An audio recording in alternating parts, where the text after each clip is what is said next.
Chapter fourth retirement of a partner start करते हैं और इस चैप्टर में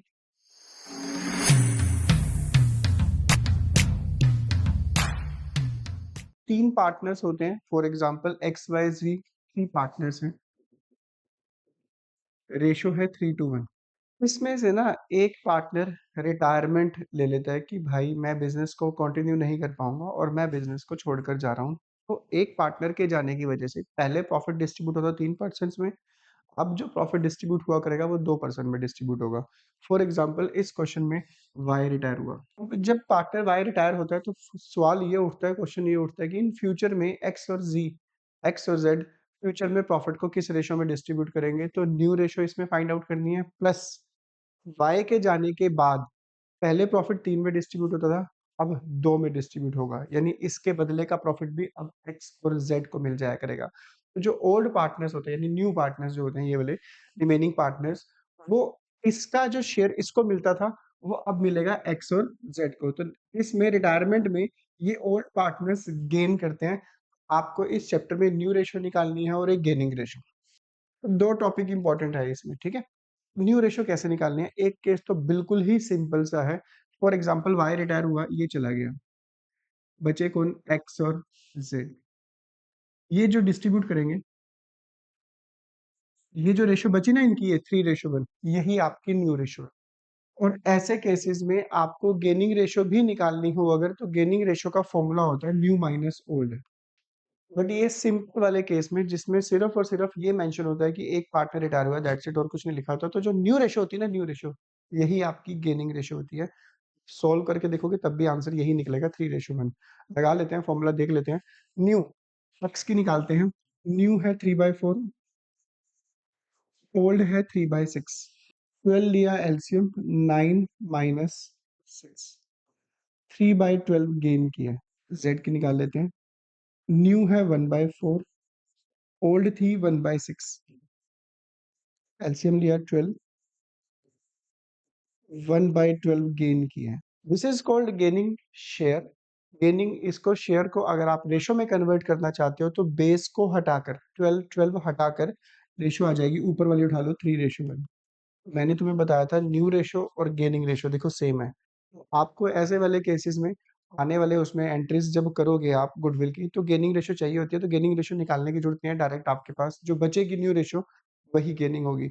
एक और केस है इस चैप्टर में कि केस ही एक ही बनता है। और क्वेश्चन में सिचुएशन होगी, एक्स वाई जी पार्टनर है, रेशियो है 3:1, वाई रिटायर, और क्वेश्चन में एक लाइन ऐड होगी, and his share is taken by X and Z in the ratio of 2:1 equally 3:1।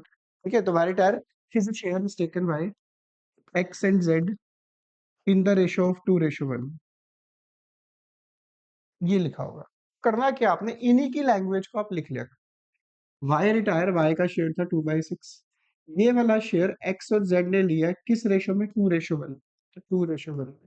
ऐसी सिचुएशन जब भी आए आपके पास, एडमिशन के टाइम पे भी मैंने करवाया था तुम्हें, हमेशा मल्टीप्लाई करना है। जब ये वाला अमाउंट रेशो की फॉर्म में हो, मल्टीप्लाई कर दो। आप क्या लिखोगे, X will gain 2/6 into 2/3, Y will, Z will gain 2/6 into 1/3। ठीक है जी। तो this is called gaining share. Gaining share का जो यूज होता है वो आता है न्यू शेयर निकालने के काम। न्यू शेयर निकालने का फॉर्मूला है रिटायरमेंट में old plus gaining share. X की जो ओल्ड शेयर गिवन है वो है 3/6। इनको अगर आप कट करना चाहो कट कर सकते हो, इफेक्ट कुछ नहीं पर वही सेम पड़ेगा, प्लस 4/18। 9 प्लस 4 13/18। दो ही पार्टनर है, एक्स और जेड बचे हैं। एक्स की न्यू रेशो आ चुकी है। अगर एमसीक्यू क्वेश्चन आ जाए आपके पास, आपको न्यू रेशो निकालनी हो, तो उस केस में मैं तुम्हें एक तरीका बता रहा हूँ। जो जेड की शेयर है ना, 13 है ना, ये 18, 18 में से 13 माइनस कर दो, 5/18 ही बचेगी उसकी न्यू शेयर। देखते हैं, निकाल के देखते हैं फॉर्मूला। जेड का न्यू शेयर ओल्ड है 1/6, प्लस गेन किया था उसने ये 2/18। एलसीएम लिया 18, 6 3 जा 18 प्लस 2 5/18। तो न्यू शेयर आ चुका है 13:5। ठीक है जी। तो एक ही केस है। अब यहाँ पे 2:1 की जगह इक्वली भी हो सकता है, तो यहाँ पे 1:1 लिख सकते हो। तो मैंने कहा था इस चैप्टर में एक तो सिंपल वाला केस में जिसमें ये लाइन नहीं लिखी होगी, ये जो बची हुई रेशियो है 3:1 यही न्यू होगी और यही गेनिंग होगी। दूसरा केस एक यही वाला केस है, बस इसके अलावा कोई केस नहीं है। दूसरे केस में क्या होगा कि जो पार्टनर रिटायर हुआ उसका शेयर लिखा होगा किसी ना किस रेशियो में लेकर गया है, तो वो मल्टीप्लाई करके प्लस कर देना। अब इसमें गेनिंग रेशियो क्या होगी, 2 ऑप्शन है तुम्हारे पास। वैसे तो क्लियर कट मेंशन है कि y का शेयर x और z ने लिया है किस रेशियो में, 2:1 में, तो यही गेनिंग रेशियो होती है, ratio. This is not a share, this is called ratio. या अगर आप चाहो तो गेनिंग शेयर को रेशो में कन्वर्ट कर सकते हो। ये देखो, इसके नीचे भी 18 है, इसके नीचे भी 18 है, बेस उड़ा दो, 4:2 कट करोगे, 2 2 जा 4 एंड 2 1 जा 2, 2:1, यही गेनिंग रेशो होगी। तो ये है आपके रिटायरमेंट में न्यू और गेनिंग के जो क्वेश्चन थे वो बनते हैं। फिर इस चैप्टर में होगा क्या, इस चैप्टर में आपके पास ज्यादातर केसेस में फर्म की गुडविल गिवन होगी। फॉर एग्जांपल फर्म की गुडविल गिवन है 60,000। जो पार्टनर रिटायर होता है, फॉर एग्जांपल वाई रिटायर हुआ, अब वाई जब रिटायर होता है तो देखो तो इतने टाइम से मिलकर इन तीनों ने बिजनेस का एक नेम बनाया, फेम बनाया, बिजनेस को एक ऊंचाइयों पर लेकर गए, जिसकी वजह से जो फर्म की गुडविल है क्वेश्चन में फिलहाल 60,000 की बने। तो वाई चाहता है कि वाई जब भी पार्टनर फर्म को छोड़कर जाता है तो वो अपना गुडविल का शेयर लेकर जाएगा। तो ऐसे क्वेश्चन में आपको जो पार्टनर रिटायर हुआ है तो वाई का गुडविल का शेयर जरूर निकालोगे। 60,000 में वाई का शेयर है 2/6, सॉल्व करोगे ये आएगा आपके पास आंसर 20,000। तो वाई को ये गुडविल का अमाउंट दिया जाएगा। जो भी पार्टनर फर्म छोड़ के जा रहा है दैट मीन्स अपना जो शेयर जो लेता था वो सेक्रीफाइस कर रहा है, बाकी पार्टनर गेन करेंगे। एक्स और जेड ये वाला गुडविल का अमाउंट वाई को देंगे और जर्नल एंट्री बनती है इस चैप्टर में, gaining partner debit to retiring partner जो फर्म को छोड़ के जा रहा है, यानी X debit Z debit to Y capital account. Y को 20,000 रुपीज दिए जाएंगे। और इस चैप्टर में इस एंट्री में प्लीज बहुत इंपॉर्टेंट याद रखना, ये वाली जो गुडविल दी जाती है सिर्फ और सिर्फ गेनिंग रेशो में दी जाती है। गेनिंग रेशो के दो केस है, मैं तुम्हें बता चुका हूँ अभी। जो सिंपल वाला केस है इसमें यही न्यू रेशो बचेगी और यही गेनिंग रेशो होगी। 3:1 में एक्स और जेड इसको ये अमाउंट पे कर देंगे, 15,000 एंड 5,000। इस चैप्टर में देखो एडमिशन वाले में फिर भी 5 एंट्रीज थी, इसमें सिर्फ और सिर्फ एक ही एंट्री है और एक एंट्री वही है जो एडमिशन ऑफ अ पार्टनर थी। Goodwill appear in the books अगर गिवन है या लिखा हो देयर बुक्स शोड गुडविल। देखो आपके पास एडमिशन और रिटायरमेंट में दो वर्ड लिखाएंगे, अगर लिखा है goodwill is valued that means वो फर्म की गुडविल है, वो एडमिशन वाले पार्टनर का शेयर निकालने के काम आती है या रिटायरमेंट वाले पार्टनर का शेयर निकालने के काम आती है। अगर वो क्वेश्चन में लिखा है देयर बुक्स शोड गुडविल या goodwill appear in the books, that means वो बैलेंस शीट की एसेट साइड में जो गुडविल गिवन है ना उसकी बात कर रहा है, that goodwill is called purchase goodwill. और उसकी एक ही एंट्री है सारी बुक पूरी बुक में, old partners capital account debit to goodwill, write off कर देंगे। एंट्री होगी X Y Z debit to goodwill, old partners में ओल्ड रेशियो में ही डिस्ट्रीब्यूट होगी, दो ही एंट्रीज है इस चैप्टर। फिर इसका आपने करना क्या है, जब तुम पार्टनर्स का कैपिटल अकाउंट बनाओगे रिटायरमेंट वाले चैप्टर में, एडमिशन वाले ही केसेस है सेम। एडमिशन वाले में आपको मैंने पार्टनर्स कैपिटल अकाउंट बनाया था, उसको देख लेना प्लीज, सेम रिपीट है तो बता देता हूँ। सबसे पहले क्या लिखोगे, बाय बैलेंस बीडी लिखना, ओल्ड पार्टनर्स की ओल्ड कैपिटल। रिटायरमेंट वाले केस में तीनों ही पार्टनर्स ओल्ड थे पहले, बैलेंस शीट में तीनों की कैपिटल गिवन होगी तो बाय बैलेंस बीडी बीडी तीनों की कैपिटल लिख देना। सेकंड नंबर पे दिखाना रीवैल्यूएशन का प्रॉफिट हो तो बाय साइड में, लॉस है तो टू साइड में। फिर थर्ड नंबर पे बैलेंस शीट की लायबिलिटी साइड चेक करोगे, उसमें चार चीजें मिलेंगी, थ्री टाइप्स के reserve, general reserve, workman compensation reserve, investment fluctuation reserve and profit and loss का प्रॉफिट। वो चारों चीजें पार्टनर्स कैपिटल अकाउंट की क्रेडिट साइड में ट्रांसफर कर दोगे, ओल्ड पार्टनर्स में ओल्ड रेशो में। देन एसेट साइड में आपने चेक करना है, फिर वो एसेट साइड नाराज ना हो जाए ना कहीं। तीन चीजें मिलेंगी आपको, profit and loss, advertisement suspense, एक गुडविल जिसको हम बोलते हैं अपीयर इन द बुक्स। इन तीनों चीजों को ओल्ड पार्टनर्स में ओल्ड रेशो में यहाँ पे क्रॉस डिस्ट्रीब्यूट कर देना, यहाँ पे तीनों चीजें आ जाएंगी। लास्ट इसमें जो होता है, लास्ट होता है कि जो पार्टनर रिटायर हुआ है उसको गुडविल का अमाउंट दिया जाएगा, वो हमने निकाला है 20,000 रुपीज। कौन कौन देगा, एक्स और जेड। देखो बड़ा सिंपल सा है, वाई क्रेडिट है 20,000 तो ये क्रेडिट साइड है, ये डेबिट साइड है। तो y के कॉलम में अगर यहाँ पर 20,000 तुमने ना लिखे फिर तो क्वेश्चन गलत ही होगा ना, क्योंकि तुम यहाँ पे क्रेडिट करो और यहाँ लिख नहीं रहे। आपको दिखाना है कि y को 20,000 रुपीज मिले, किसने दिए, x और z ने, तो यहाँ दिखाओगे by x capital account by z capital account. y के कॉलम में कि x ने दिए 15, वाई ने दिए 5000, देखो 20,000 रुपीज वाई के क्रेडिट साइड में बन रहे हैं, पर्टिकुलर में शो करते हैं कि ये पैसा आया तो आया कहाँ से। फिर इसका ऑपोजिट, एक्स डेबिट है 15,000, जेड डेबिट है 15,000, तो एक्स के कॉलम में लिखो 15,000 डेबिट साइड में, जेड के कॉलम में लिखो 5,000 डेबिट साइड में। ये पैसा उनके कैपिटल अकाउंट से डिडक्ट हुआ है। क्यों डिडक्ट हुआ है मेंशन करो, क्योंकि वो पैसा किसको ट्रांसफर हुआ है, जेड को। तो याद करने का तरीका बड़ा सिंपल सा, याद रखना, बाय गेनिंग पार्टनर सेक्रीफाइसिंग के कॉलम में, टू सेक्रीफाइसिंग पार्टनर गेनिंग के कॉलम में, नहीं तो बोलते जाना Y X Y Z, Y के कॉलम में, टू वाई एक्स और जेड के कॉलम में, कोई कॉलम नाराज ना हो जाए। ठीक है, अगर ये ए बी सी होते तो ए और बी ने अगर सी को दिए बाय ए बाय बी सी के कॉलम में, टू सी ए और बी के कॉलम में, ये याद रखना। ठीक है, यही है इसमें। फिर रिटायरमेंट वाले चैप्टर में जब इसके बाद लास्ट स्टेप होता है पार्टनर्स के कैपिटल अकाउंट को बैलेंस करना होता है।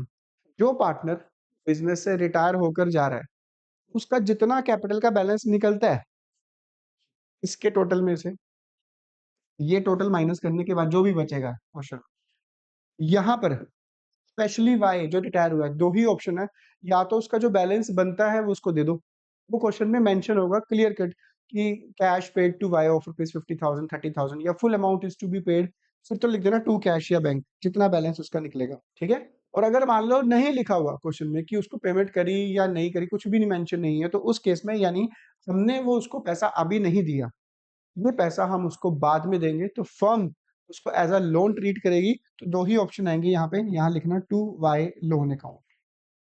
तो जो पार्टनर रिटायर होता है उसके उसमें यहाँ पर डेबिट साइड में जो बैलेंस निकलता है, दो ही ऑप्शन है, या तो पेमेंट करो, अगर पेमेंट नहीं करनी तो लोन में डाल दो, या अगर उसका बैलेंस निकला सपोज करो 1 लाख, क्वेश्चन में लिखा 20,000 पे कर दिए, तो यहाँ दिखाओ टू कैश बैंक 20,000, बाकी जो 80,000 रुपीज है वो वाई के लोन अकाउंट में ट्रांसफर कर दोगे, बाकियों का लिख देना टू बैलेंस सीडी।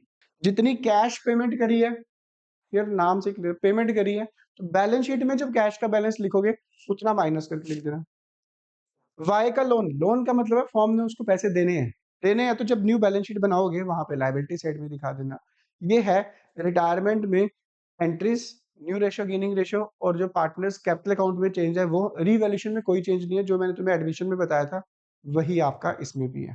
तो फिलहाल कुछ क्वेश्चन देख लेते हैं इससे रिलेटेड जो हमने अभी डिस्कस किया है वो बोले।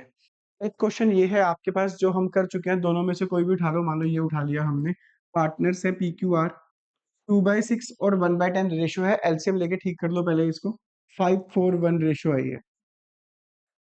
सिंपल सा केस है, find out the new ratio अगर पी रिटायर होता है, अगर ये रिटायर होता है तो न्यू रेशियो क्या होगी, यही 4:1 न्यू रेशियो होगी, और यही आपकी ट्रेनिंग रेशियो होगी।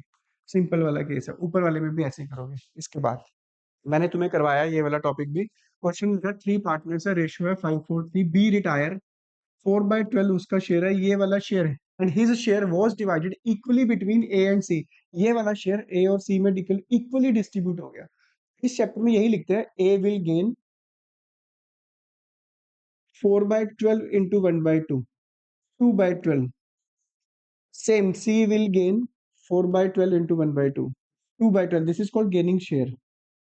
न्यू शेयर निकालने का फॉर्मूला है ओल्ड प्लस गेनिंग शेयर, यानी 5/12 प्लस 2/12, 7/12। सी भी निकाल लो, 3/12 प्लस 2/12, 5/12। ठीक है, ये सिंपल सा है, यही केस है इसमें एक।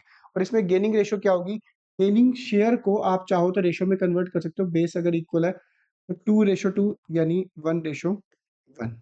वैसे भी क्वेश्चन में लिखा है कि उसका शेयर इक्वली लिया है ए और सी ने, तो ऑब्वियसली गेनिंग रेशियो इक्वली होगी। तो ये टॉपिक था तुम्हारा।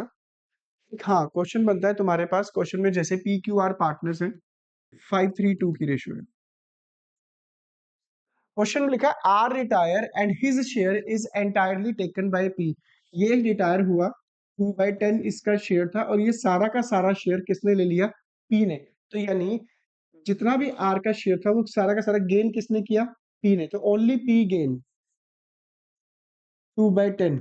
न्यू शेयर अगर पी का निकालना हो तो पहले उसको जितना मिलता था उसमें जितना उसको एक्स्ट्रा मिला करेगा, ये 2/10 एक्स्ट्रा मिल रहा है, गेन कर रहा है वो 7/10।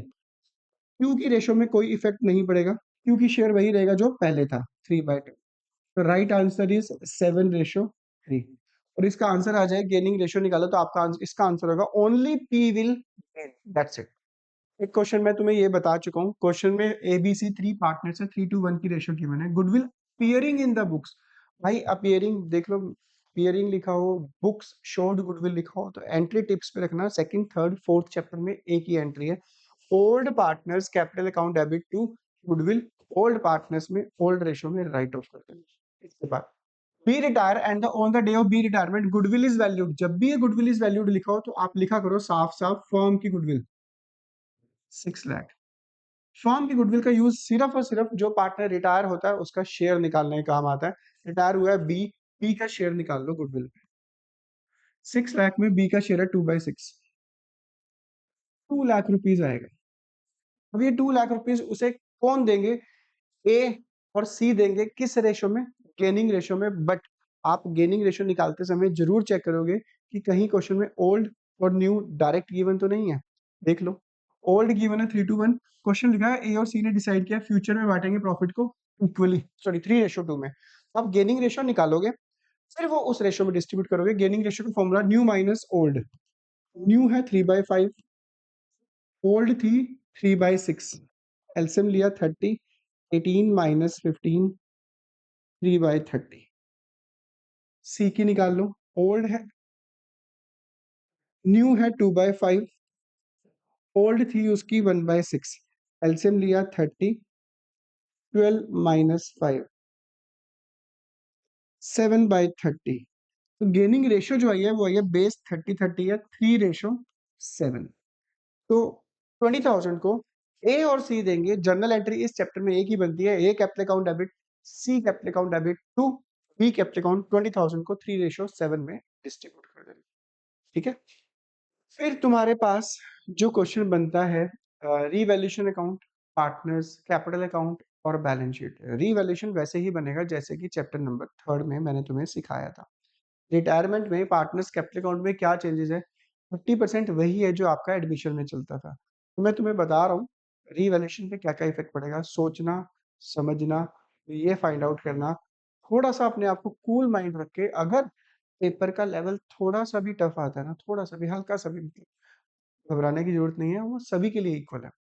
बस आपको उस टाइम पे फोकस रहेगा कि जितने भी आपके इजी लग रहे हैं क्वेश्चन जो आपके किए हुए हैं, पहले वो अटेम्प्ट करवाओ उसको। देखते हैं इस क्वेश्चन में क्या लिखा हुआ है।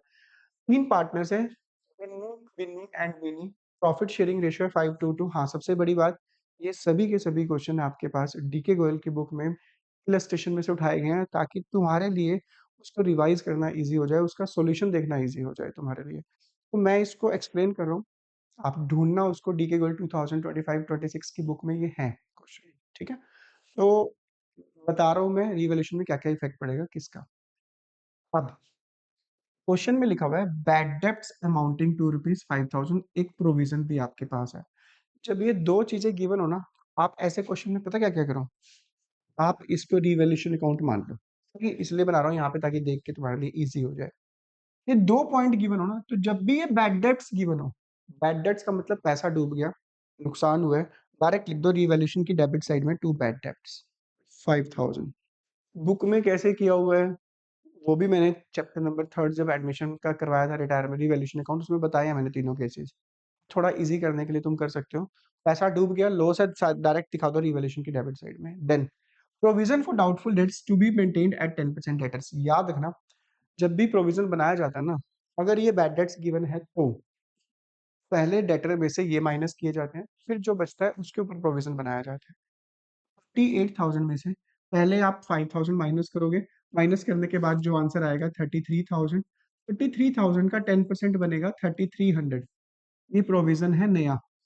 प्रोविजन को प्रोविजन से कंपेयर कर लिया करो। 3,300 है, पहले कितना था?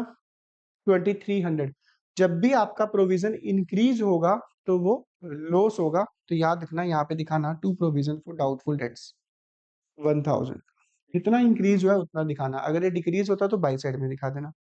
जब न्यू बैलेंस शीट बनाओगे, न्यू न्यू बैलेंस शीट में डेटर्स कैसे दिखाओगे?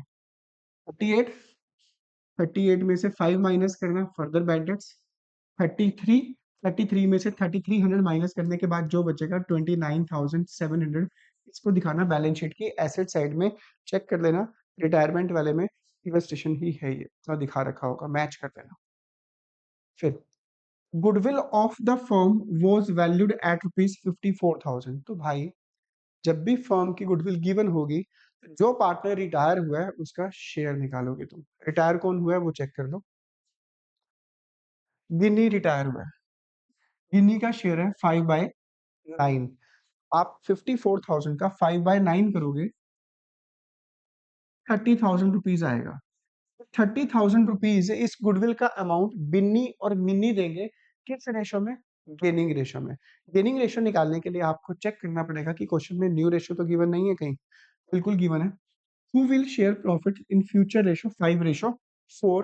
तो न्यू माइनस ओल्ड करके जो गेनिंग रेशो निकालोगे, क्या पड़ेगा? मिन्नी और मिन्नी देंगे बाय मिन्नी, बाय मिन्नी, गिन्नी के कॉलम में टू गिन्नी, गिन्नी और मेन्नी के कैपिटल अकाउंट से पैसे काट लेना, जैसे मैंने भी थोड़ी देर पहले बताया था तुम्हें। ठीक है। एसेट्स एंड लायबिलिटी की वैल्यू, इन्वेंट्री 130 है। अपने दिमाग को थोड़ा कूल रखकर सोचो कि अगर तुम्हारे साथ ऐसा हो तो तुम्हें प्रॉफिट है या लॉस है। लॉस यहाँ दिखाना, प्रॉफिट यहाँ दिखाना, कभी खुशी कभी गम। इन्वेंट्री, आपके पास स्टॉक आपके अकॉर्डिंग 134 था, जो कि आपने अपनी बैलेंस शीट की एसेट साइड में दिखा रखा है। अभी अभी ताजी ताजी इंफॉर्मेशन मिली है, आपकी जो इन्वेंट्री की वैल्यू है 130 है, तो 4,000 वैल्यू डिक्रीज हो चुकी है। जैसे आजकल सोना चांदी का रेट कम ज्यादा हो रहा है, तो बड़ी कभी किसी को खुशी हो रही है कभी गम हो रहा है। 4,000 वैल्यू डिक्रीज हो चुकी है, तो रीवैल्यूएशन की डेबिट साइड में दिखाओगे टू इन्वेंट्री 4,000 रुपीज। मशीनरी की नई वैल्यू 82 है, पहले कितनी थी? 1 लाख थी। ये भी बहुत दुख की बात है, हमने 1 लाख लिखी हुई है और अभी अभी इंफॉर्मेशन मिली है वैल्यू 82 हो गया। 18,000 का लॉस है। To machinery 18,000। फर्नीचर, फर्नीचर पहले हमने लिखा हुआ था 180 का, ये इंफॉर्मेशन मिली है कि फर्नीचर की वैल्यू बढ़ चुकी है, 195 हो चुकी है। कितनी इंक्रीज हुई है वो दिखानी है। 15,000 बाय साइड में दिखाओगे, बाय फर्नीचर 15,000। एंड बिल्डिंग आपकी है 6 लाख की। बिल्डिंग आपके पास 570 की थी, अब हो चुकी है 6 लाख की। 30,000 इंक्रीज हुई है, ये भी आपका फायदा हुआ है। बाय साइड में दिखाओगे, by building 30,000 rupees. Clear? very very important, very important from the point of view chapter number 3rd and chapter number 4th. Liability of ₹23,000 is to be credited on account for claim for workman compensation। जब भी worker को compensation claim होगा, जब भी question में, तो साथ के साथ मत लिख देना, चेक कर लेना कि क्या क्वेश्चन में रिजर्व है या नहीं है, वो जरूर चेक कर लेना। बिल्कुल है। वर्कमैन कंपनसेशन रिजर्व 32 है और क्लेम देना है हमने 23। जब रिजर्व पड़ा हुआ है तो रीवैल्यूएशन में नहीं दिखाएंगे, याद रख। क्लियर? कि ये 23,000 रुपीज इजिली यहाँ से हम रिकवर कर सकते हैं। 22 में से 23 यूज करने के बाद जो बचेंगे 9,000 रुपीज, इसको आप पार्टनर्स कैपिटल अकाउंट में बाय साइड में workman compensation reserve old partners में ओल्ड रेशो में बांट दोगे, चेक कर लेना उसमें। हाँ, अभी ये 23,000 रुपीज क्लेम देना है। जब न्यू बैलेंस शीट बनाओगे तो ज्यादातर बच्चे इसको भूल जाते हैं, तो याद रखना ये 23,000 rupees as it is liability side में दिखाओगे to provision for workman compensation claim, check कर लो मेंशन होगा उसमें। ठीक है, अगर नहीं मेंशन लिखते रहो साथ के साथ। अगर तुम्हारे पास डीके गोयल की बुक नहीं है तो टीएस अग्रवाल की हो, कर करो और मैच करो। There was an unrecorded investment in shares of ₹25,000।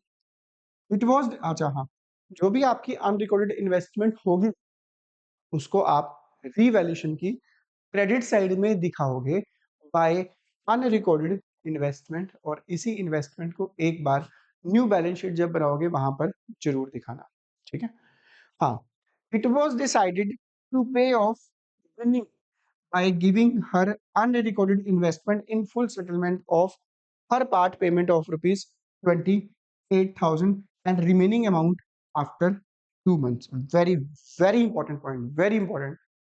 एक अनरिकॉर्डेड एसेट जो कि 25,000 की थी, हमें लगा कि 25,000 की है, बट हमने वो गिन्नी को दे दी of her part payment of 28,000। सुनो मेरी बात ध्यान से।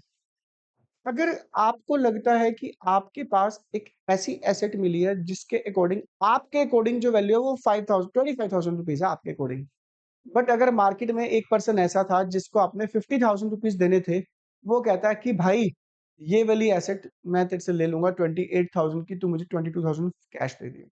सोचो, ऐसी एसेट जो आपकी नॉलेज में नहीं थी, आपको लगा 25 की बिकेगी, पर वो कितने में बिकी? 28,000 में। तो आपका एक्चुअल बेनिफिट जो है ना, एक्चुअल बेनिफिट वो 25 नहीं है, वो 28 है। तो रीवैल्यूएशन की क्रेडिट साइड में अनरिकॉर्डेड एसेट्स 25 मत दिखाना, वो 28 दिखाना। 25 तब दिखाना अगर ये लाइन ना लिखी होती कि उसको वो फुल सेटलमेंट के बदले में दी गई है, 28 के बदले में दी गई है। क्लियर? हाँ, अब किसी भी पार्टनर को अगर आप पेमेंट करते हो तो लिखो टू कैश। जैसे रिटायरिंग पार्टनर को पेमेंट करते हैं ना, टू कैश, मैंने बताया तुम्हें। तो वो पेमेंट आप एसेट देकर कर रहे हो, वहां पे लिख देना टू अनरिकॉर्डेड एसेट्स। जो रिटायर हुआ है उसके कॉलम में लिख देना कितने रुपए में लेकर गया, वो 28,000 रुपीज में लेकर गया है। चेक कर लो, बहुत इंपॉर्टेंट पॉइंट है। And the remaining amount after 2 months, जो बाकी जो बैलेंस बचा वो हम 2 मंथ्स के बाद देंगे उसको, जो पार्टनर रिटायर हुआ है। चेक कर लो, बाकी जो बैलेंस बचा हुआ है वहां पे लिखा होगा टू गिन्नी लोन अकाउंट, वो हम पैसा उसको बाद में देंगे। क्लियर? ये था तुम्हारा पूरा full fledge question. I hope so तुम्हें ये समझ आया होगा। बट टेंशन मत लेना, बहुत ही सिंपल सा है। रिटायरमेंट का पेपर में आएगा जरूर, गलत मत कर देना। एक क्वेश्चन ये भी है, डेफिनेटली तुम्हारी डीके गोयल की बुक में इलस्ट्रेशन है, निकालो उसको, मैच करना आंसर साथ के साथ देख देख कर, ठीक है? नहीं तो अपनी नोटबुक लो, वहां पर करके देखो। क्लियर? क्वेश्चन में क्या लिखा हुआ है? तीन पार्टनर्स है, रेशियो गिवन है 5:3, बैलेंस शीट गिवन है आपके पास। क्वेश्चन में लिखा है कुमार रिटायर हुआ है, Kumar sold his share of goodwill, यानी कुमार की गुडविल निकाल कर दी हुई है इस क्वेश्चन में। उसने वो शेयर गुडविल बेच दी, किस किस को? प्रीमियम फॉर 8,000 प्रेम्स को, और आरती को 4,000 रुपीज में बेची। गुडविल याद रखना, हमेशा जब गुडविल दी जाती है वो गेनिंग रेशो में दी जाती है, याद रखना, बहुत इंपॉर्टेंट है रिटायरमेंट वाले केस। तो बेसिकली ये जो रेशो क्वेश्चन में दिया गया अमाउंट, ऑब्वियस है ये गेनिंग रेशो में दी होगी। तो गेनिंग रेशो क्या होगी? 4 2 8 और 4 1 4, यानी गेनिंग रेशो है 2:1। जब रीवैल्यूएशन अकाउंट बनाओगे, काफी इंपॉर्टेंट टॉपिक है, stock was found to be undervalued by 1,000। ध्यान से देखना, स्टॉक की जो वैल्यू है ये 1,000 रुपीज कम है, एक्चुअल वैल्यू इसकी ज्यादा है। एक्चुअल वैल्यू इसकी 6,000 रुपीज है। अंडर वैल्यूड और ओवर वैल्यूड दो वर्ड ऐसे हैं जिसमें बच्चे कंफ्यूज होते हैं। तो याद रखना, अंडर वैल्यूड का मतलब है एक्चुअल वैल्यू ज्यादा है, ओवर वैल्यूड का मतलब है एक्चुअल वैल्यू कम है। हमने गलती से कम दिखा रखी है और गलती से ज्यादा दिखा रखी है। आपके बाय है, बाय में डायरेक्ट अमाउंट आता है, एक्चुअल वैल्यू स्टॉक की ज्यादा है, फायदा हुआ है हमें, तो बाय साइड में लिखना by stock 1,000 rupees. And word लिखा हुआ है, एंड का मतलब है बिल्डिंग हमने अंडर वैल्यू कम दिखा रखी है 7,000 रुपीज। एक्चुअल में जो बिल्डिंग की वैल्यू है 25 नहीं है, ये हमने गलती से कम दिखा रखी है, एक्चुअल वैल्यू इसकी ज्यादा है, 7,000 ज्यादा है। बाय साइड में ही दिखाओगे बाय बिल्डिंग 7,000 रुपीज। यानी न्यू बैलेंस शीट में जब स्टॉक दिखाओगे वो 6,000 दिखाना, बिल्डिंग जब दिखाओगे वो 32 दिखाना। Very very important point, very very important point, ध्यान देना इस चीज के ऊपर। Investment were sold for ₹11,000। Check कर लो इन्वेस्टमेंट थी कितने की? 10,000 की थी, 11,000 में सेल कर दी गई। 1,000 का फायदा हुआ है फॉर्म को, रीवैल्यूएशन की क्रेडिट साइड में दिखाना बाय इन्वेस्टमेंट 1,000 रुपीज इंक्रीज हुई है वैल्यू। अब मार्केट में इसको बेच दिया गया, तो बेच दिया गया दैट मीन्स फर्म के पास से ये इन्वेस्टमेंट चली गई है, 11,000 रुपीज में चली गई है ये इन्वेस्टमेंट। क्लियर? तो ध्यान देना, रिवैल्यूएशन में 1,000 दिखाना, चेक करो रिवैल्यूएशन में 1,000 दिखा रखा होगा। न्यू बैलेंस शीट में इन्वेस्टमेंट नहीं दिखाओगे, चेक करो वहां पे बैलेंस शीट नहीं होगी, क्योंकि इन्वेस्टमेंट बेच दी गई है। हाँ, बेची है ना, पैसा आया है, कितना पैसा आया है? 11,000 में सेल करी है, 11,000 रुपीज ये जो है कैश में प्लस हो जाएंगे, प्लस 11,000। ठीक है, जो पेमेंट करी होगी वो माइनस कर देंगे, फिलहाल तो अभी इतने में बेचा है, वो प्लस होगा उसमें। There was an unrecorded creditors of ₹7,000, out of which 2,000 was paid immediately। 7,000 की अनरिकॉर्डेड लाइबिलिटी मिली है, रीवैल्यूएशन की डेबिट साइड में दिखाना टू अनरिकॉर्डेड क्रेडिटर्स 7,000 रुपीज, ये दिखाने पड़ेंगे। ठीक है, अब इसको एक और तरीका दिखा सकते हो, 7,000 में से 2000 आप इमीडिएटली पे कर चुके हो। क्लियर? तो पहले क्रेडिटर्स कितने थे? 10। 10 में से पता चला कि 7000 अनरिकॉर्डेड है, प्लस करा 17 हो गए हमारे पास, जिसमें से इसमें 2000 की इमीडिएटली पेमेंट कर दी। जब न्यू बैलेंस शीट बनाओगे वहां पे तो क्रेडिटर्स दिखाओगे 15। 2000 की पेमेंट करी है, 25 से 11,000 की इन्वेस्टमेंट सेल की थी, 36,000 रुपीज आए थे, 36 में से 2000 की पेमेंट कर दी, आप इसको करोगे माइनस। क्लियर? ये दिखाना है इसको। देन एक अमाउंट है 30,000 का, was paid to Kumar in the ratio of two ratio, नहीं paid to Kumar in cash. Clear cut mention है कि कुमार को पेमेंट करिए 30,000 रुपीज। कुमार रिटायर है, रिटायरिंग पार्टनर को जब भी पेमेंट करनी होती है, मैंने तुम्हें बताया था इससे पहले, टू कैश या टू बैंक लिखोगे, चेक करो पार्टनर्स कैपिटल अकाउंट में टू कैश लिखा होगा 30,000 रुपीज। जिनके पास बुक नहीं है, ये वाली मैं अभी भी कह रहा हूँ, ये ट्रीटमेंट होगा, आप क्वेश्चन करके देख सकते हो। To cash 30,000 rupees. क्लियर? और आगे लिखा हुआ है which was contributed by Prem and Aarti in the ratio of 2:1। घबराने की जरूरत नहीं है, सिंपल सा टॉपिक है, चैप्टर नंबर फर्स्ट से करते आ रहे हैं। जब भी किसी पार्टनर को पेमेंट की जाएगी टू कैश या बैंक, और जब कोई पार्टनर पैसे लेकर आएगा तो बाय कैश या बैंक। 30,000 रुपीज जो उसको पेमेंट की गई है, वो लेकर कौन आया है? प्रेम और आरती 2:1 में, यानी 20,000 प्रेम लेके आया, 10,000 आरती लेकर आया। कैपिटल अकाउंट में बाय साइड में दिखाओगे बाय कैश, प्रेम के कॉलम में 20, आरती के कॉलम में 10,000 रुपीज। क्लियर? इफेक्ट क्या पड़ेगा इसका कैश पे?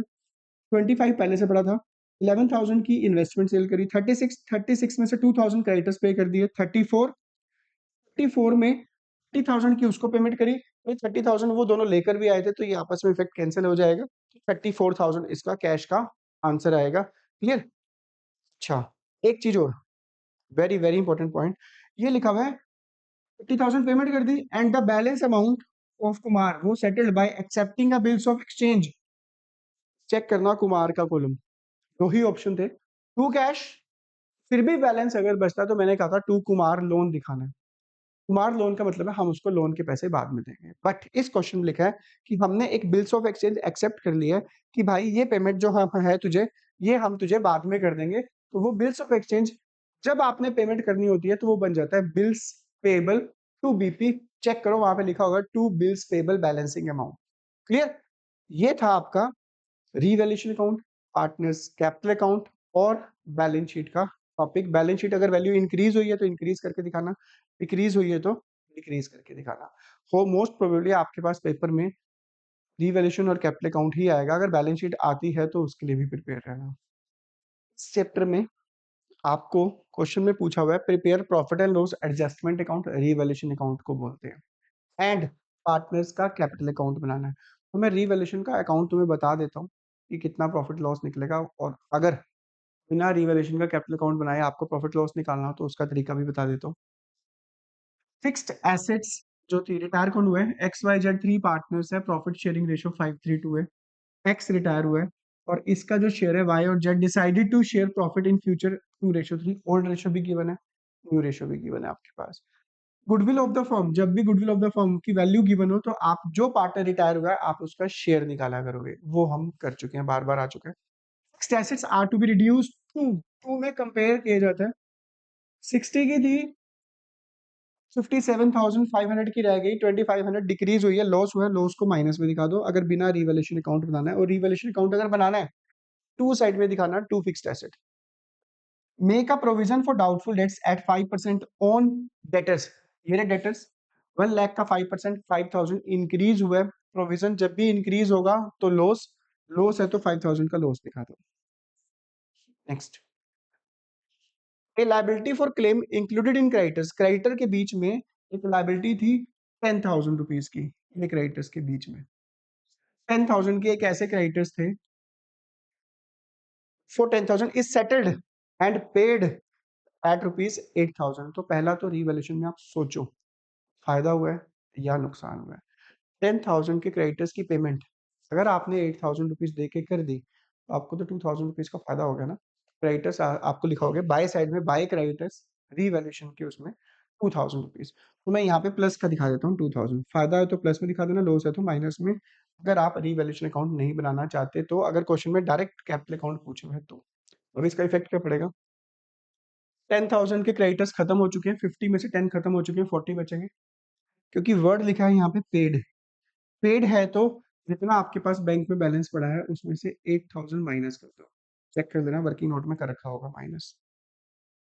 आगे, the amount to be paid by X and by Z in such a way that the capital are proportionate to their profit sharing ratio and leave a balance of rupees 15,000 in the bank account. Very very important point है, very very important topic है। एक ही topic बनता है इस chapter में, वो मैं तुम्हें बताने जा रहा हूँ। फिलहाल रीवैल्यूएशन का कितना प्रॉफिट है लॉस हुआ वो निकाल लेते हैं हम। 7500 लॉस में से 2000 का प्रॉफिट माइनस करोगे, ये आएगा आपका 5500 का लॉस, जो कि ओल्ड पार्टनर्स में ओल्ड रेशो में डिस्ट्रीब्यूट हो जाएगा। तो 5500 के लॉस को हम एक्स वाई जेड में 532 में डिस्ट्रीब्यूट कर देंगे, तो याद रखना 5500 का लॉस है। सबसे पहले पार्टनर्स कैपिटल अकाउंट में बाय बैलेंस बीडी लिखो, जो बैलेंस शीट की लायबिलिटी साइड में गिवन है, 40, 62 एंड 33। सेकंड नंबर पे लिखते हैं रिवैल्यूएशन का प्रॉफिट या रिवैल्यूएशन का लॉस। लॉस निकला था, हम यहाँ लिखेंगे टू रिवैल्यूएशन। 5500 का लॉस निकला था। 5500 का लॉस 532 में डिस्ट्रीब्यूट करते हैं, आंसर आएगा। रिवैल्यूएशन का लॉस लिखने के बाद आपको चेक करना है बैलेंस शीट की लायबिलिटी साइड कुछ डिस्ट्रीब्यूट करने वाला तो नहीं है। प्रॉफिट एंड लॉस का प्रॉफिट है, लायबिलिटी साइड में प्रॉफिट होता है, इस साइड पे लॉस होता है। प्रॉफिट है 85,000 को ओल्ड पार्टनर्स में ओल्ड रेशियो में डिस्ट्रीब्यूट कर देंगे। एसेट साइड में भी चेक कर लेते हैं कुछ राइट ऑफ करने वाला तो नहीं है, यहाँ पे कुछ नहीं है, यही है सिर्फ। बाई साइड में दिखाओगे बाय प्रॉफिट एंड लॉस का लॉस। 85,000 को 532 में डिस्ट्रीब्यूट कर देंगे, ठीक है जी। लास्ट स्टेप जो रिटायरमेंट का होता है, अगर एसेट साइड में भी कुछ नहीं है तो जो पार्टनर रिटायर होता है उसको गुडविल का अमाउंट दिया जाता है, और वो देते कौन है? बचे हुए पार्टनर्स, वो इंपॉर्टेंट है, ध्यान देना। फर्म की गुडविल है 80। रिटायर कौन हुआ है? वो रिटायर हुआ है एक्स। एक्स का शेयर है 5/10।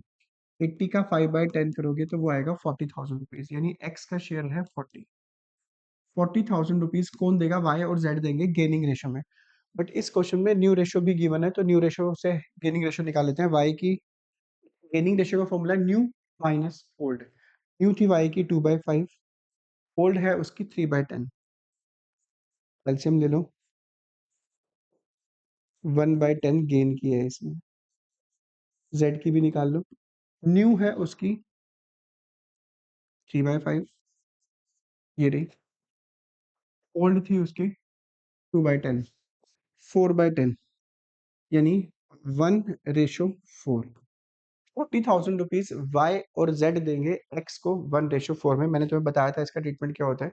Y Y Y Z X के कॉलम में, 2x वाई और जेड के कॉलम में। एक्स के कॉलम में 40,000 को 1/4 में, इसका उल्टा इधर 2x वाई और जेड के कॉलम में। ये लास्ट टॉपिक होता है। इसके बाद ध्यान देना क्या लिखा हुआ है। The amount to be paid to X by Y and Z in such a way, ये लाइन याद रखना। एक्स को पेमेंट करनी है वाई और जेड से, इन सच अ वे लिखा होगा, इन सच अ मैनर लिखा होगा, that their capital are proportionate to their profit sharing ratio, and bank में जो बैलेंस बचे 15,000 इन द बैंक अकाउंट। देखो ये तो क्लियर है कि जो पार्टनर रिटायर हुआ है उसको पेमेंट कर दो, जितना बैलेंस बनता है उसका एक्स का वो तुम उसको पे कर देंगे। इस तरीके से पेमेंट करनी है कि कैपिटल न्यू रेशो के अकॉर्डिंग आ जाए और वो पैसे लेकर आएंगे, और बैंक में बैलेंस भी कितना छोड़ना है? 15,000। तो मेरी बात ध्यान से सुनना है इस चीज को, बहुत इंपॉर्टेंट पॉइंट है इस पूरे चैप्टर में ना। चैप्टर नंबर 3 में तो फिर भी 3 केस थे, हिडन गुडविल, प्रोपोर्शनेट, और जो एक केस यही वाला था। इस चैप्टर में एक ही केस है। इस चैप्टर में आपको न्यू कैपिटल फाइंड आउट करनी है, न्यू कैपिटल कितनी होनी चाहिए वो इस लाइन में बताया है। पहले तो जो रिटायर हुआ है उसकी पेमेंट कर दो, यहाँ जितना बैलेंस बनता है ना उसकी पेमेंट कर दो, टू कैश लिख दो। कैश है तो कैश, बैंक है तो बैंक, तो बैलेंस निकाल लेते हैं इसका। 40, 40, 80 पेमेंट करो, इसमें से ये माइनस कर दो, 1,19,750 बाकियों का निकाल दो टू बैलेंस सी डी। मैंने कहा था जिस क्वेश्चन लिखा हो ना कि रिटायरिंग पार्टनर को पेमेंट करनी है और इस तरीके से पेमेंट करनी है कि कैपिटल भी न्यू रेशो के अकॉर्डिंग आ जाए और बैंक में इतना बैलेंस भी छोड़ दे, तो ऐसे क्वेश्चन में ये जो सीडी है ना इसको बना लेना बाय बैलेंस बीडी। 77850, 16,900। बुक में इन तीनों को ही पीडी बनाया होगा, फिर यहाँ पेमेंट करी होगी, तो उससे कोई फर्क नहीं पड़ता, तुम पहले भी पेमेंट कर सकते हो। तो जिस क्वेश्चन में लिखा हो कि रिटायरिंग पार्टनर को पेमेंट भी करनी है और बैंक में बैलेंस भी छोड़ना है और कैपिटल भी न्यूट्रिशन के अकॉर्डिंग आ जाए, तो उसका एक शॉर्टकट फॉर्मूला याद रखना। क्या करना है आपको, एक दो तीन जो तुमने आंसर निकाले हैं, amount required to pay of X, existing capital of Y, existing capital of Z, इन तीनों को प्लस कर दोगे। 77,850 existing capital of Y, 16,900 existing capital of Z, amount required to pay of X 1,19,750। दूसरा, जितना बैंक में बैलेंस छोड़ना है, इस क्वेश्चन में लिखा था बैंक में 15,000 रुपीज छोड़ने हैं, तो वो भी रिक्वायरमेंट है फर्म में, तो वो भी ऐड करो, ये प्लस कर लो सारे। क्लियर? ये चारों को ऐड करने के बाद क्या, दोबारा सुन लो, तीनों के बैलेंसेस को ऐड करना है, जितना बैंक में बैलेंस छोड़ना है रिक्वायरमेंट है वो ऐड करना है, और जो बैंक में पड़ा हुआ है ऑलरेडी वो यूज कर सकते हैं उसको करना है माइनस। तो देख लेते हैं कितना बैंक में पड़ा है। इस क्वेश्चन में बैंक में जो पैसे पड़े हैं 40,000 रुपीज पड़े हैं। बहुत प्यारी लाइन लिखी हुई है, पर इसमें क्रेडिटर्स की पेमेंट करी थी 8,000, पेड वर्ड है, पेड का मतलब है पैसा दे दिया। 40 में से अगर मैंने 8,000 दे दिए थे, तो बैंक में जो बैलेंस पड़ा है वो 32 पड़ा हुआ है, तो वो हम यूज कर सकते हो, वो माइनस कर दो। 1,97,500 ये उनकी न्यू कैपिटल है। न्यू कैपिटल है, इसको न्यू रेशो में बांट दो। ये कैपिटल होनी चाहिए, न्यू रेशो है 2:3, ये न्यू कैपिटल होनी चाहिए, और यहाँ पे लिखो टू बैलेंस सी डी। इसको 2:3 में डिस्ट्रीब्यूट करोगे, 79,000 इसकी निकली है, 1,18,500 इसकी निकली है, टोटल कर देना बस। और जो डिफरेंस होगा वो पैसा लेकर आएंगे यहाँ पे, बाय बैंक लिख दो। अभी ये 77,850 होने कितने चाहिए, इतने, तो ये पैसा लेकर आएगा 1,150 रुपए, और इसके इतने होने चाहिए, ये लेकर आएगा, इससे ज्यादा सारे पैसे लेकर आएगा, ये तो 1,16,100। ये था क्वेश्चन। तो एक केस तो इसमें न्यू कैपिटल निकालनी होगी, और एक केस ऐसा होगा जिसमें तुम्हारे पास न्यू कैपिटल गिवन होगी। ये रहा वो क्वेश्चन जिसमें लिखा हुआ है direct, at the entire capital of the firm as newly constituted be fixed at ₹20,000 between A and C in the proportion of 5:3। उसमें हमने न्यू कैपिटल निकाली थी, इसमें न्यू कैपिटल डायरेक्ट गिवन है, जो आपका आंसर आएगा सीडी, सीडी को बना देना बीडी। बीडी बना दिया। एक्चुअल में जो कैपिटल होनी चाहिए 28,000 होनी चाहिए, इसको 5:3 में बनाकर उसको लिखोगे नया दोबारा से टू बैलेंस सीडी, जैसे मैंने अभी लिखा था। उसमें आपको निकालनी पड़ी थी, जो मैंने बताया था, इसमें आपके पास डायरेक्ट गिवन है, और जो डिफरेंस आएगा वो कैश और बैंक लिख देना। ठीक है, ये हम कर चुके हैं। तो ये थी तुम्हारी रिटायरमेंट। अब इसके बाद हम करते हैं डेथ ऑफ अ पार्टनर।